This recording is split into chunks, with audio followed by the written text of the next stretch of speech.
Good evening all of you. कैसे हैं आप सभी? वेलकम करती हूँ माधुरी आपका एंडिलो क्लासेस के इस नए सेशन में। आज मैं आपको Latin magazines top 30 Latin magazines के बारे में बताने वाली हूँ। देखो क्या होता है, हिंदी मीडियम का स्टूडेंट जब लेटिन मैगजीन देखता है तो उसको सिर्फ इंग्लिश में उसका आंसर दिखता है। प्रॉपर हिंदी और इंग्लिश में बहुत कम ही आपको कंटेंट मिलता है। तो यहाँ पर मैं कोशिश करने वाली हूँ कि चाहे ये लेक्चर इंग्लिश मीडियम का स्टूडेंट देख रहा है, चाहे ये लेक्चर हिंदी मीडियम का स्टूडेंट देख रहा है, दोनों को इससे बेनिफिट मिलना चाहिए। अब यहाँ पर जो मैं आपको 30 लेटिन मैगजीन्स जो मैं बताने वाली हूँ, ये जुडिशरी पॉइंट ऑफ व्यू के लिए वेरी इंपॉर्टेंट है। अगर आपका लीगल लैंग्वेज का सब्जेक्ट है आपके सिलेबस में तो ये लेटिन मैगजीन्स आपके एग्जाम में जरूर पूछी जाएगी। तो चलिए स्टार्ट करते हैं। देखिए फर्स्ट लेटिन मैगजीन है हमारी एक्टस नॉन फेसिट रियम निसी मैनसिट्रिया। देखो एक बार पढ़ोगे तो अटपटी लगेगी, लेकिन 2-3 बार इसको रिवाइज करोगे, नोट्स में लिखोगे तो ये अपने आप आपको चीजें समझ आने लगेंगी और साथ के साथ ये चीजें याद होने लगेगी। अब जैसे एक्टस नॉन फेसिट्रियम निसी मैनसिट्रिया, इसका मतलब होता है कि किसी व्यक्ति को तब तक दोषी नहीं माना जा सकता जब तक उसका मानसिक इरादा दोषपूर्ण ना हो। मतलब कि हमेशा इंटेंशन मैटर करता है, कि कई बार ये होता है कि हमारा इंटेंशन अपराध करने का नहीं होता बट फिर भी अपराध हो जाता है। उस टाइम पे ये लेटिन मैगजीन या इस कंसेप्ट को कोर्ट को फॉलो करना होता है कि the act does not make a person guilty unless the mind is guilty. जब तक आपका माइंड गिल्टी नहीं है तब तक उस एक्ट के लिए आपको गिल्टी नहीं ठहराया जा सकता। सेकेंड लेटिन मैगजीन है audi alteram partem, very important Latin magazine है। ये लेटिन मैगजीन हमारे नेचुरल जस्टिस की बात भी करता है। अब देखो जब जब हमारे नेचुरल जस्टिस की बात आती है तब तब हमारे माइंड में ये चीज क्लिक करनी चाहिए कि कोई भी व्यक्ति अपने ही मामले में स्वयं जज नहीं हो सकता। जब तक हियरिंग का मौका नहीं दोगे तब तक कोर्ट अपना जजमेंट नहीं सुना सकता। तो ये कुछ नेचुरल जस्टिस की बात करता है। इसमें एक इंपॉर्टेंट ये है audi alteram partem, hear the other side also, कि दूसरे पक्ष को भी सुना जाना चाहिए। ये किस में काउंट होता है? नेचुरल जस्टिस में काउंट होता है। थर्ड बात करते हैं इग्नोरेंशिया जूरिस नॉन एक्सक्यूजेड, मतलब कि अगर कानून के बारे में कोई भी अज्ञानता है तो आप ये अपना डिफेंस नहीं ले सकते कि मुझे इस कानून के बारे में नहीं पता। एग्जाम्पल कि एक व्यक्ति दूसरे का मर्डर करके आता है तो वो व्यक्ति ये नहीं कह सकता कि मुझे नहीं पता था कि मर्डर तो अपने आप में पनिशेबल है। तो कानून की नॉलेज हर एक व्यक्ति को जो भारत में रहता है नागरिक को पता होनी चाहिए। तो इसका मतलब है कानून की अज्ञानता कोई बहाना नहीं है। Ignorance of law is not excusable. Next है रेस इस्पा loquitur, the thing speaks for itself, मतलब घटना स्वयं ही बोलती है। कई बार ये होता है कि किसी मामले में हमारे पास पर्टिकुलर विटनेस नहीं होते जिसके बेसिस पे, जिसके एविडेंस पे मामला क्या किया जाए, निपटाया जाए। तो कई बार घटना भी स्वयं अपने आप में बात करती है, घटना भी स्वयं अपने आप में एविडेंस देती है, जिसके बेसिस पे कोर्ट क्या कर सकता है? अपना जजमेंट दे सकता है। Next nemo judex in causa sua, no one can be a जज इन हिज ओन केसेस। जैसे मैंने अभी आपको बताया कि कोई भी व्यक्ति अपने ही मामले में जज नहीं हो सकता, न्यायाधीश नहीं हो सकता। तो ये भी क्या है? नेचुरल जस्टिस की ही बात करता है। पहला हमने पढ़ा था कि ओडी अल्ट्रम पार्टम, दूसरे पक्ष को भी सुनो, और वो भी नेचुरल जस्टिस था। ये भी नेचुरल जस्टिस है कि कोई भी व्यक्ति अपने ही मामले में न्यायाधीश नहीं बन सकता है। नेक्स्ट बात करते हैं उबी जस इबी रेमेडियम, जहां अधिकार है वहां उपचार भी है। Where there is a right there is a remedy. तो ये जो लेटिन मैगजीन है वो हम लिमिटेशन एक्ट में भी पढ़ते हैं। Next volenti non fit injuria, no injury is done to one who consents, कि जो स्वेच्छा से जोखिम उठाता है उसे क्षति नहीं मानी जाती। जब आपको पता है कि मेरे इस काम से मेरे को ही इंजरी हो रही है तो जानबूझ के आप अपना लॉस कर रहे हो, तो उस लॉस के लिए आप किसी भी अन्य व्यक्ति से कंपनसेशन नहीं ले सकते हो और ना ही कोर्ट से इस तरीके के कंपनसेशन का कोई क्लेम कर सकते हो। Next, damnum sine injuria, very important Latin maxim है, ये एलएलबी में हम पढ़ते थे। Damnum sine injuria, injuria sine damnum, very important है। डैमनम साइन इंजूरिया का मतलब होता है कि कानूनी हानि के बिना नुकसान इसका दावा नहीं किया जा सकता, कि डैमेजेस विदाउट लीगल इंजरी, अगर आपको कानून की हानि के बिना कोई लॉस हो रहा है तो आप इसमें किसी भी प्रकार की कोई इंजरी या कोई किसी प्रकार का कोई कंपनसेशन नहीं ले सकते हो। नेक्स्ट है इंजूरिया साइन डैमनम, इसमें आप क्या कर सकते हो, इसमें आप कंपनसेशन का क्लेम कर सकते हो। अब इन दोनों लैटिन मैक्सिम में जब डाउट होता है कि किस इस लैटिन मैक्सिम का मतलब क्या है, तो आप ध्यान रखना जिसमें इंजूरिया वर्ड पहले दिया गया है उसमें क्या किया जा सकता है, कंपनसेशन का क्लेम किया जा सकता है। इसमें डैमनम है तो इसमें हम नहीं क्लेम कर सकते। जहां पे स्टार्टिंग में इंजूरिया शब्द दे रखा है, इंजरी वर्ड दे रखा है, वहां पे हम क्या कर सकते हैं, कंपनसेशन का क्लेम कर सकते हैं कि लीगल इंजरी विदाउट डैमेजेस, कानूनी हानि भले ही वास्तविक नुकसान ना हो फिर भी इसमें क्या मिल सकता है, मुआवजा या कंपनसेशन मिल सकता है। नेक्स्ट बात करते हैं फॉल्सस इन falsus in omnibus, false in one thing, false in everything, कि यदि कोई एक बात झूठी है तो बाकी सब भी क्या मानी जाएगी, झूठी मानी जाएगी। बट अगर इस कंसेप्ट की बात करें तो ये कंसेप्ट प्रॉपर तरीके से अपने इंडिया में नहीं है, बट प्री का क्वेश्चन इसमें से आ सकता है।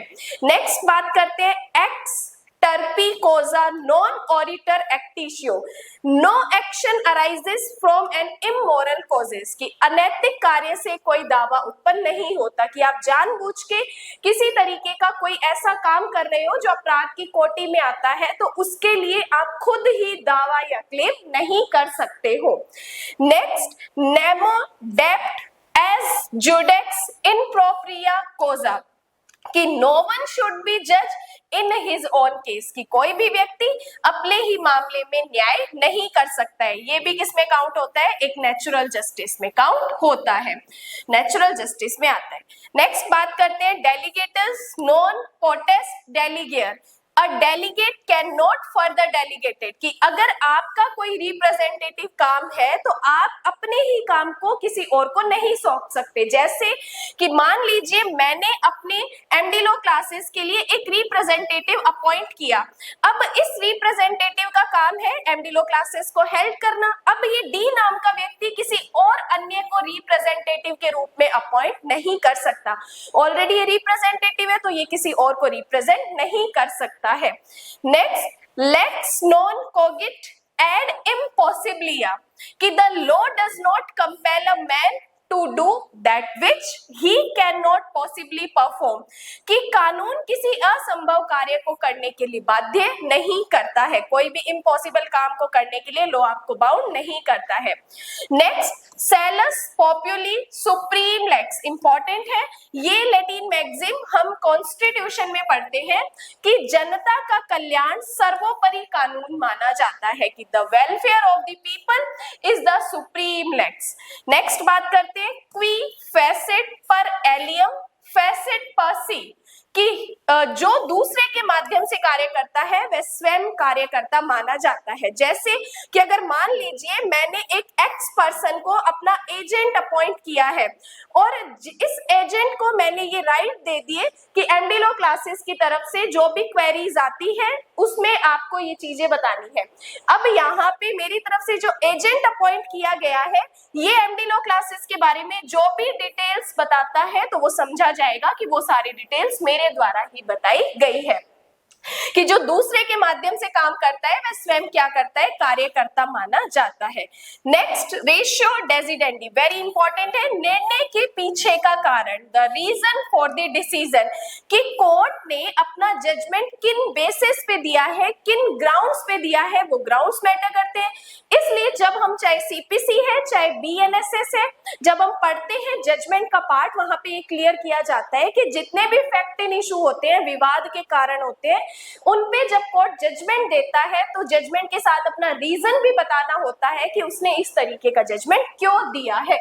तो उसके लिए रेशियो डेसिडेंडी क्या काउंट की जाती है, लेटिन मैक्सिम आती है। Next, obiter dicta, things said by the way. क्या कहते हैं, कोर्ट द्वारा कही गई अनौपचारिक बातें जो निर्णय के लिए आवश्यक नहीं होती है, इसीलिए कहा जाता है, क्योंकि जब हम सिविल में ऑर्डर एंड डिक्री के बारे में डिस्कस करते हैं तो ऑर्डर तो तकरीबन 15 से 20 पेजेस का होता है, लेकिन उसका कंक्लूजन तौर पे जो डिक्री बताई जाती है जिसमें अनौपचारिक बातों को हटाते हुए सिर्फ औपचारिक बातें ही बताई जाती है, जो कि उस मैटर के लिए क्या होती है, इंपॉर्टेंट होती है। नेक्स्ट बात करते हैं ड्यूरा लेक्स सेड लेक्स। क्या होता है, the law is hard but it is the law, कि कानून कठोर हो सकता है बट वह क्या होता है, कानून होता है। बट अगर मैं इंडिया के कानून की बात करूं तो इंडिया का कानून कठोर भी है और इंडिया का कानून क्या है, सरल भी है या लचीला भी है। देन एक्सप्रेसियो यूनिस एस्ट एक्सक्लूसियो ऑल्ट्रियस, कि expression of one thing is the exclusion of another.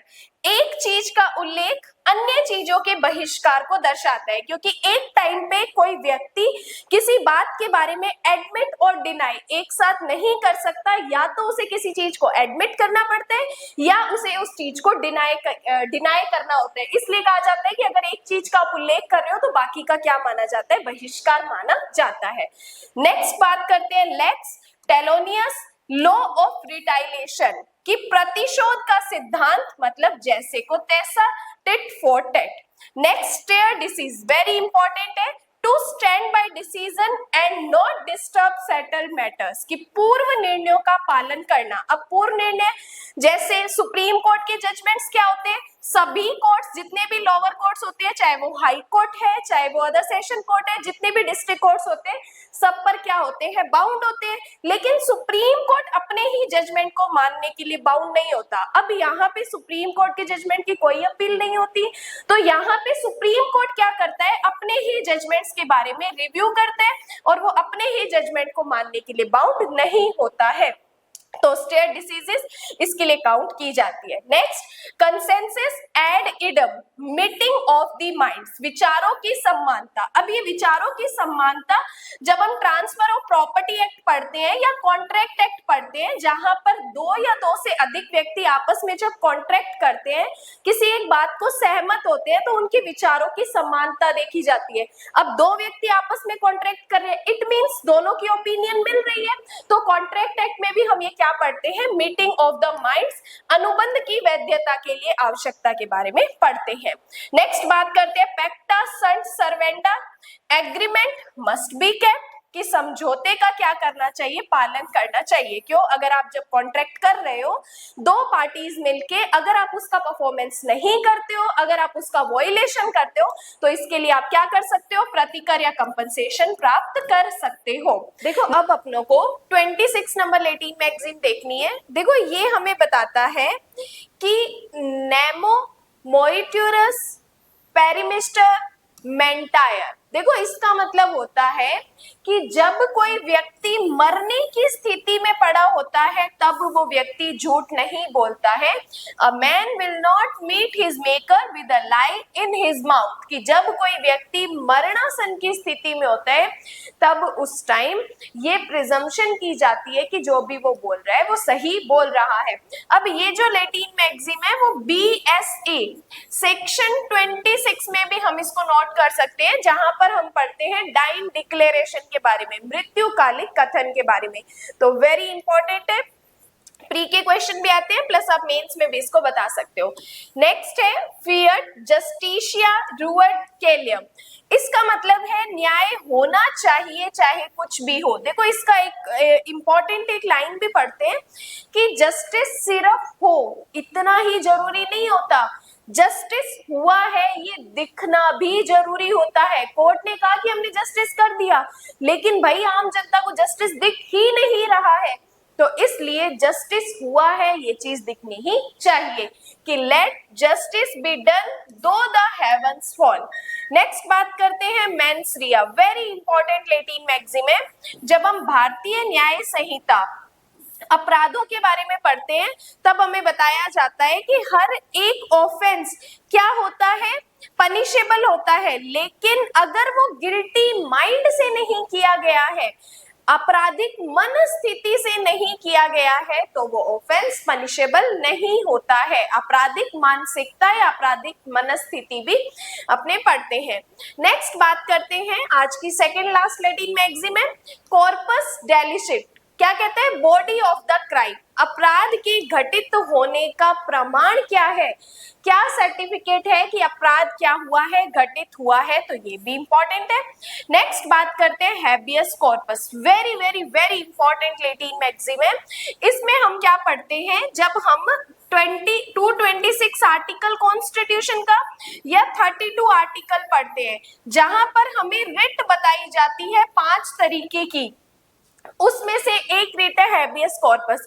इसके अलावा हम मैंडेमस वहां पर पढ़ते हैं, सर्च शोरेरी पढ़ते हैं, प्रोहिबिशन पढ़ते हैं, को वारंटो पढ़ते हैं, और ये एक आ जाती है हमारी हैबियस कॉर्पस और प्रोहिबिशन रिट। अब देखो क्या कहा, you may have the body, मतलब किसी व्यक्ति को न्यायालय में प्रस्तुत करने का आदेश। अब किसी व्यक्ति को इलीगल तरीके से डिटेन किया जाता है, तो यहाँ पर कोर्ट क्या करती है, एक ऑर्डर देती है कि उस व्यक्ति को मेरे सामने प्रस्तुत किया जाए या उस व्यक्ति को छोड़ दिया जाए। उस रिट को क्या कहा जाता है, हैबियस कॉर्पस रिट कहा जाता है।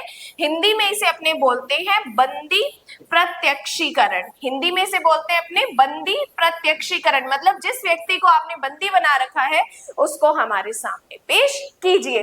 तो ये तकरीबन हमने 30 लैटिन मैगजीम्स डिस्कस किए, जो कि हमारे प्रीलिम्स के लिए प्लस जो मेंस के कुछ इंपॉर्टेंट क्वेश्चंस होते हैं उनमें भी ये लैटिन मैगजीम अपनों को लिखनी चाहिए, प्लस इंटरव्यू में भी कई बार हमसे पूछी जा सकती है। तो ये लैटिन मैगजीम जो मैंने आपको बताई है, साथ के साथ आप इनको अपने नोट्स में भी नोट कीजिए। एक इंपॉर्टेंट बात सुनिए, देखो अपने 7 PM डेली 7 PM यूट्यूब पर लाइव आती है हिंदू लॉ की क्लासेस। हिंदू मैरिज एक्ट जो अपना वहां पे चल रहा है और बाकी हिंदू लॉ के जितने भी सब्जेक्ट्स हैं वो भी अपने वहां पे कवर करेंगे। तो ये डेली यूट्यूब पर लाइव क्लास आती है जो कि हर एक स्टूडेंट देख सकता है। एमडी लॉ क्लासेस के चैनल पे विजिट कीजिएगा, वहां पे लाइव वाले ऑप्शन में जाइएगा, सारी क्लासेस वहां पे आपको मिल जाएगी। प्लस डेली 8 PM अपना YouTube पे भारतीय साक्ष्य अधिनियम भी डेली लाइव चल रहा है, लेकिन ये वाली लाइव क्लास जो है अपनी 59 रुपीज की मेंबरशिप में चल रही है। 59 रुपीज की मेंबरशिप में आप ज्वाइन करके डेली 8 बजे बीएससी की क्लासेस ज्वाइन कर सकते हैं। इसी 59 रुपीज में आपको बीएनएस के एमसीक्यूज, बीएनएसएस के एमसीक्यूज, मेंस के आंसर राइटिंग की स्ट्रेटजीज, लाइक अगर केस लॉ रिलेटेड क्वेश्चन है, कंसेप्ट बेस है, प्रिंसिपल बेस है, प्रॉब्लम बेस है तो कैसे करना है, प्लस कुछ मेंस की आंसर राइटिंग विद मटेरियल वहां पर आपको प्रोवाइड की गई है।